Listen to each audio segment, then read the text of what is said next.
Halo Sobat Investor. Kamu tahu nggak?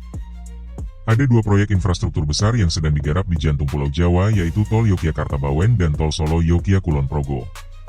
Dua proyek ini bukan cuma soal jalan tol biasa, tapi bagian dari konektivitas nasional yang bisa menggerakkan ekonomi daerah. Nah, pemain utama di balik proyek ini adalah PT Adikarya, atau yang kita kenal sebagai ADI. Tapi, meski sempat diguyur dana dari penyertaan modal negara, alias PMN sebesar 1,9 triliun rupiah pada tahun 2022, ternyata proyek ini masih butuh dana tambahan untuk bisa tuntas. Tantangannya makin menarik karena sekarang skema PMN dari APBN udah nggak lagi jadi opsi utama. Lalu, gimana dong caranya ADI tetap bisa jalan terus? Jawabannya ada di skema baru bernama Danantara. Danantara ini jadi harapan baru. ADI optimistis skema ini bisa jadi solusi jangka panjang, yang tetap melibatkan sinergi antara pemerintah dan swasta. Dan ini menarik buat kita cermati, apalagi kalau kamu termasuk investor yang ngelirik sektor konstruksi.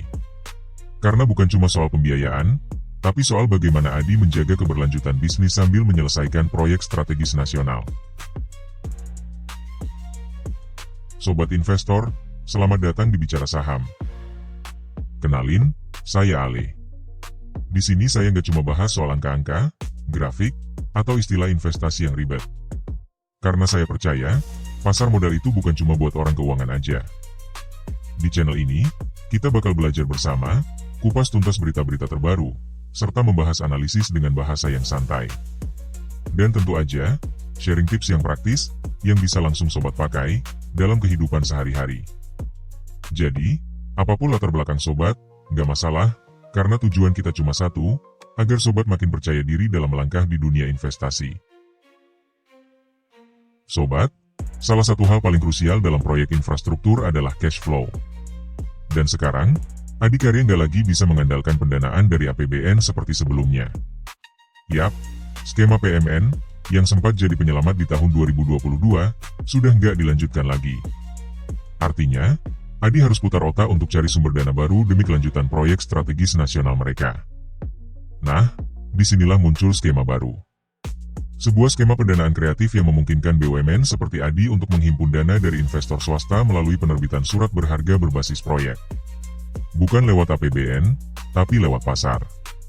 Dan ini bukan cuma sekadar strategi bertahan, ini adalah transformasi model bisnis di sektor konstruksi negara kita. ADI sendiri optimistis terhadap skema ini. Mereka percaya skema ini bisa menjadi jembatan penting, bukan hanya untuk menyelesaikan proyek yang sedang berjalan, tapi juga untuk menjaga arus kas tetap sehat di tengah tingginya kebutuhan belanja modal atau capex. Kalau kita lihat lebih dalam, ini bukan cuma cerita tentang jalan tol, ini adalah cerita tentang perubahan cara perusahaan konstruksi BUMN membiayai pertumbuhan. Dan tentu saja, semua ini punya implikasi besar terhadap analisis fundamental saham ADI. Sobat, ketika satu pintu tertutup, selalu ada peluang untuk membuka pintu lain. Setelah skema PMN dari APBN dihentikan, Adikarya tidak tinggal diam. Kini, mereka memfokuskan strategi pendanaan ke skema baru. Ini adalah skema pendanaan kreatif yang tetap mendapat dukungan pemerintah, tapi dengan pendekatan pasar. Intinya, proyek tetap bisa jalan, tapi tidak lagi bergantung pada aliran dana langsung dari APBN. ADI bekerja sama dengan Sovereign Wealth Fund dan investor swasta untuk membiayai proyek-proyek strategis, seperti jalan tol dan transportasi massal, melalui surat berharga berbasis proyek. ADI menyambut skema ini dengan penuh optimisme. Karena dengan sinergi antara pemerintah, investor, dan stakeholder lainnya, mereka melihat peluang besar untuk menjaga kelangsungan proyek nasional. Bukan cuma itu, ini juga membuka ruang pertumbuhan bisnis yang lebih sehat dan berkelanjutan. Kuncinya ada di eksekusi dan transparansi. Kalau mekanisme ini bisa dijalankan dengan disiplin dan governance yang baik, ini bisa jadi game changer bukan hanya untuk ADI, tapi juga untuk ekosistem infrastruktur BUMN ke depannya. Sobat, setelah mengandalkan skema baru, Adikarya nggak hanya berhenti di situ. Mereka sadar, mengandalkan satu sumber pendanaan saja nggak cukup. Karena itu, ADI juga mulai menjalankan dua strategi utama, Operational Excellence dan diversifikasi pendanaan. Operational Excellence artinya ADI bakal fokus pada hal yang mereka kuasai. Mereka akan pastikan setiap proyek dikerjakan secara efisien, tepat waktu, dan sesuai anggaran. Karena ketika operasional dijalankan dengan disiplin dan berkualitas tinggi, kepercayaan investor pun makin kuat. Efisiensi adalah bentuk investasi juga. Di sisi lain, Adi juga menjelajahi berbagai skema pendanaan jangka panjang yang lebih kreatif. Misalnya, mereka bisa masuk ke pasar obligasi proyek, kerjasama dengan sovereign wealth fund, atau bahkan menjajaki toll monetization. Tujuannya jelas, menjaga keberlangsungan proyek yang sudah berjalan, sambil membuka jalan bagi proyek-proyek baru. Dengan kombinasi strategi ini, Adi ingin membuktikan kalau mereka bukan sekadar kontraktor plat merah, tapi pemain infrastruktur yang tangguh dan visioner. Mereka paham, masa depan pembangunan nasional gak cuma soal dana, tapi soal trust, efisiensi, dan keberlanjutan. Sobat, kalau kita lihat ke belakang, Adi bukan pemain baru dalam urusan proyek strategis nasional. Bahkan, bisa dibilang, Adi ini cukup lengket dengan pemerintah. Di tahun 2015, Adi pernah mendapatkan suntikan penyertaan modal negara, atau PMN, sebesar 1,4 triliun rupiah. Dana ini dipakai untuk membangun LRT, proyek transportasi publik ambisius yang sekarang jadi salah satu simbol kemajuan infrastruktur Jabodetabek. Lalu, di tahun 2022, mereka kembali menerima PMN sebesar 1,9 triliun rupiah. Kali ini, untuk mendukung pembangunan proyek tol. Jadi, bukan hal baru kalau proyek-proyek Adi memang tumbuh dari kolaborasi erat dengan pemerintah. Dan ini sekaligus menunjukkan bahwa dukungan negara menjadi napas penting bagi kelanjutan proyek-proyek mereka. Tapi sekarang, ada pergeseran. Di tengah tekanan fiskal dan kebutuhan efisiensi anggaran, pemerintah nggak bisa terus-menerus menyuntik dana langsung. Disinilah skema baru hadir sebagai jalan tengah. Tetap melibatkan negara, tapi dengan cara yang lebih berorientasi pasar dan akuntabel. Buat kita sebagai investor retail, penting untuk paham historisnya dulu, supaya bisa menilai, apakah strategi Adi saat ini cukup kuat untuk berdiri lebih mandiri, atau masih bergantung pada goodwill pemerintah? Lalu, bagaimana kondisi fundamental dari Adikarya saat ini? Ayo kita review. Jangan lupa like, subscribe, dan share video ini, agar sobat sekalian tidak ketinggalan update terbaru seputar dunia saham.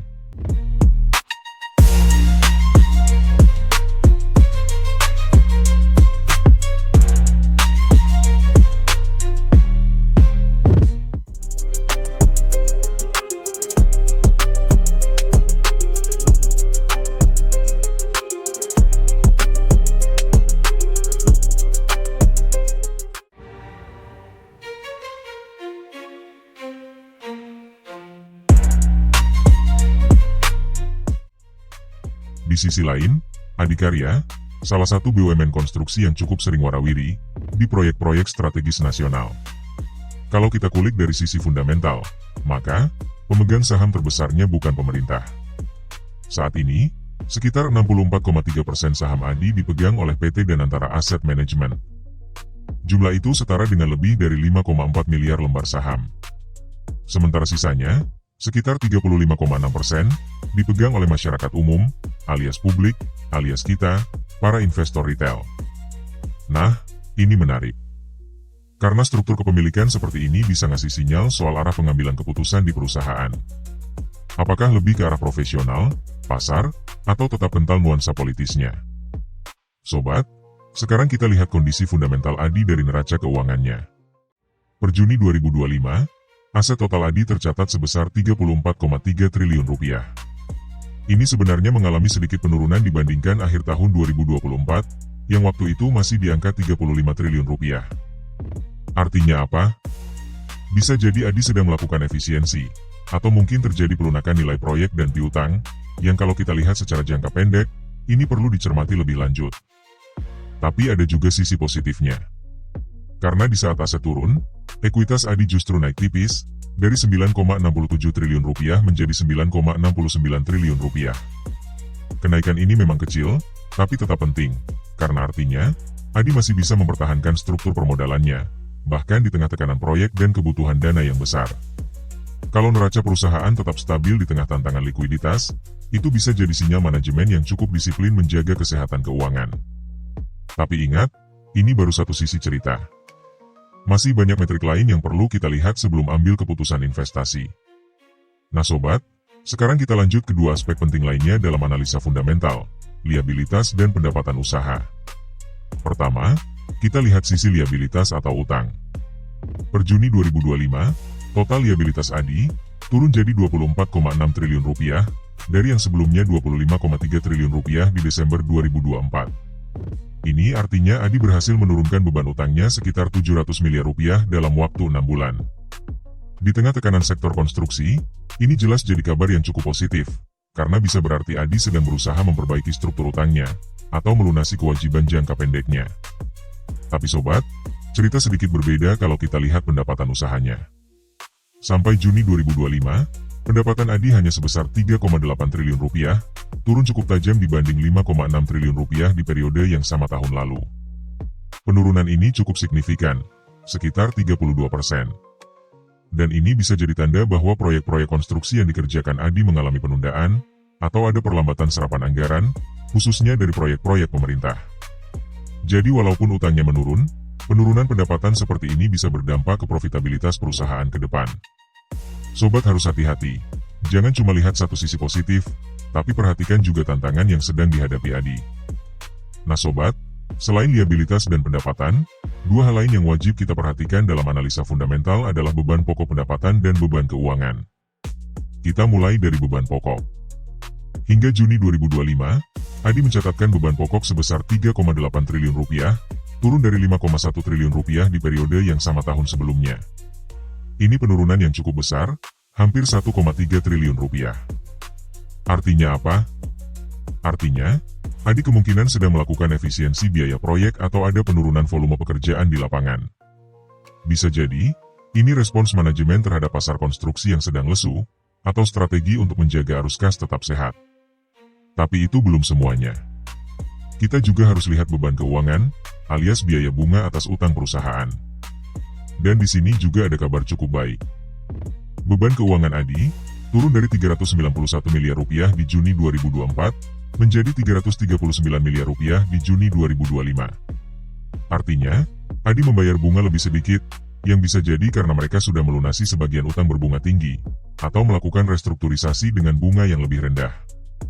Gabungan dari dua penurunan beban ini, bisa membantu Adi menjaga laba operasional tetap stabil, meskipun pendapatannya sedang turun. Tapi, kita harus tetap melihat, apakah penurunan beban ini bersifat sementara atau berkelanjutan, di kuartal-kuartal selanjutnya. Nah sobat, sekarang kita masuk ke bagian yang paling sering jadi sorotan investor, yaitu laba bersih dan laba per saham, atau istilah kerennya EPS. Sayangnya, kabar dari Adi di semester pertama 2025 ini, agak kurang menggembirakan. Laba periode berjalan, alias laba bersih Adi, turun dari 29 miliar rupiah di Juni 2024, menjadi hanya 19,5 miliar rupiah di Juni 2025. Turun sekitar sepertiga. Penurunan ini tentu berdampak langsung ke EPS, laba yang bisa diatribusikan per lembar saham. Dari 1,6 rupiah per saham, sekarang turun menjadi 0,9 rupiah. Kalau kita bayangkan, satu lembar saham Adi, yang dulunya bisa menghasilkan 1,6 rupiah untuk pemiliknya, sekarang hanya bisa memberi setengah dari itu. Ini jelas menjadi sinyal bagi investor untuk mengevaluasi ulang potensi pertumbuhan jangka pendeknya. Sobat, ini penting banget buat kita yang suka investasi dengan pendekatan value investing. Karena penurunan EPS bisa menekan valuasi saham, dan juga jadi pertanda bahwa perusahaan sedang menghadapi tekanan, baik dari sisi operasional maupun margin keuntungan. Namun kita juga perlu hati-hati. Penurunan EPS belum tentu pertanda buruk, kalau manajemen sedang melakukan restrukturisasi, atau fokus pada efisiensi jangka panjang. Bisa jadi mereka sedang berbenah, supaya fondasi ke depan makin kuat. Jadi, kalau sobat punya Adi di portofolio, atau sedang mempertimbangkan untuk masuk, penting untuk lihat data ini, dalam konteks lebih luas. Jangan hanya fokus pada angkanya, tapi pahami juga cerita bisnis di balik angka. Nah sobat, sekarang kita bahas dua rasio penting lainnya, dalam analisa fundamental, yaitu Return on Assets dan Return on Equity. Atau yang sering kita singkat ROA dan ROE. Angka ROA Adi, per Juni 2025 yang disetahunkan, ada di 0,11%. Artinya, dari seluruh aset yang dimiliki Adi, hanya sekitar 1/10% yang bisa dikonversi menjadi laba bersih. Ini menunjukkan bahwa efisiensi Adi dalam menggunakan aset, untuk menghasilkan keuntungan tergolong sangat rendah. Lalu, kalau kita lihat ROE-nya, hasilnya juga tidak jauh berbeda. Adi mencatat ROE tahunan di 0,4%. Padahal, sebagai pembanding, banyak perusahaan konstruksi besar di Indonesia bisa mencatat ROE di atas 5, atau bahkan 10% dalam kondisi sehat. Rasio ini menunjukkan bahwa tingkat pengembalian terhadap modal pemegang saham juga sangat kecil. Jadi, kalau sobat adalah investor yang suka dengan bisnis yang bisa memberi return optimal terhadap dana pemilik, tentu angka ini perlu jadi perhatian khusus. Ada beberapa kemungkinan yang menyebabkan nilai yang rendah ini. Pertama, tingginya beban bunga dan utang. Kedua, bisa jadi karena margin laba ADI yang tipis. Ketiga, struktur aset yang mungkin belum efisien. Bisa jadi karena terlalu banyak proyek konstruksi yang belum menghasilkan arus kas positif. Ingat sobat, ROA dan ROE ini bukan cuma angka. Mereka ibarat cermin. Makin jernih cerminnya, makin kelihatan kinerja aslinya. Dan untuk Adi saat ini, cermin itu sedang berkabut. Tapi jangan buru-buru ambil kesimpulan. Karena di dunia saham, yang penting bukan hanya bagaimana kondisi hari ini, tapi juga potensi perbaikan di masa depan. Sobat, sekarang kita masuk ke dua aspek penting lainnya dari analisa fundamental, Net Profit Margin dan Debt to Equity Ratio, atau yang sering disingkat NPM dan DER per Juni 2025, Net Profit Margin Adikarya, hanya sebesar 0,5%. Artinya, dari Rp100 pendapatan, Adi hanya bisa menghasilkan 50 sen laba bersih. Ini margin yang sangat tipis. Sebagai gambaran, perusahaan konstruksi yang sehat biasanya bisa mencetak margin bersih minimal 2 hingga 5%. Jadi, ketika Adi hanya mampu mencetak 0,5%, itu menandakan ada tekanan besar di sisi biaya, baik itu biaya operasional, biaya proyek, ataupun beban bunga utang yang tinggi. Dan kalau kita lihat struktur permodalannya, angka Debt to Equity Ratio Adi berada di level 254%. Ini berarti total utang Adi lebih dari 2,5 kali lipat dibandingkan ekuitas atau modal sendiri. Dengan kata lain, Adi sangat mengandalkan pendanaan berbasis utang untuk menjalankan bisnisnya. Sobat perlu tahu, rasio DER yang tinggi bisa menjadi pedang bermata dua. Di satu sisi, utang bisa mempercepat pertumbuhan. Tapi di sisi yang lain, kalau pengelolaan proyek tidak efisien dan arus kas terganggu, maka perusahaan akan tercekik beban bunga dan cicilan pokok. Dan jangan lupa, di industri konstruksi yang bersifat proyek-based dan capital intensif, utang besar tanpa manajemen arus kas yang kuat bisa menjadi bom waktu. Jadi, meskipun Adi adalah BUMN dengan proyek strategis, sobat investor tetap harus waspada dan jeli dalam membaca fundamentalnya. Apalagi jika tujuan kita berinvestasi untuk jangka yang panjang, bukan sekadar trading. Sobat, sekarang kita bahas satu aspek penting yang sering luput dari perhatian investor pemula, yaitu arus kas. Per Juni 2025, Adikarya mencatat arus kas negatif sebesar Rp181 miliar dari aktivitas operasi. Ini artinya, alih-alih menghasilkan uang dari kegiatan inti mereka, yakni membangun proyek konstruksi, Adi justru menguras kas untuk menjalankan bisnis hariannya. Sobat, hal ini penting. Karena laba bersih bisa dimanipulasi lewat akuntansi, tapi arus kas operasi, itu adalah uang yang nyata. Kalau kas operasional negatif secara konsisten, perusahaan akan kesulitan bayar gaji, cicilan, bahkan biaya material proyek. Sekarang, mari kita lihat sisi lainnya. Dari aktivitas investasi, Adi justru mampu menghasilkan arus kas positif sebesar Rp91 miliar. Sekilas, ini terlihat bagus. Tapi sobat perlu hati-hati. Biasanya, aktivitas investasi menghasilkan arus kas negatif karena perusahaan sedang belanja aset tetap, seperti alat berat atau tanah proyek. Tapi kalau justru menghasilkan kas masuk, bisa jadi, Adi menjual aset. Entah itu properti, peralatan, atau entitas anak usaha. Pertanyaannya, kenapa perusahaan konstruksi justru menjual aset, bukan menambah? Apakah ini strategi efisiensi, atau tanda bahwa mereka butuh likuiditas cepat, karena tekanan utang dan operasional? Sobat, arus kas adalah cermin dari kesehatan keuangan yang sesungguhnya.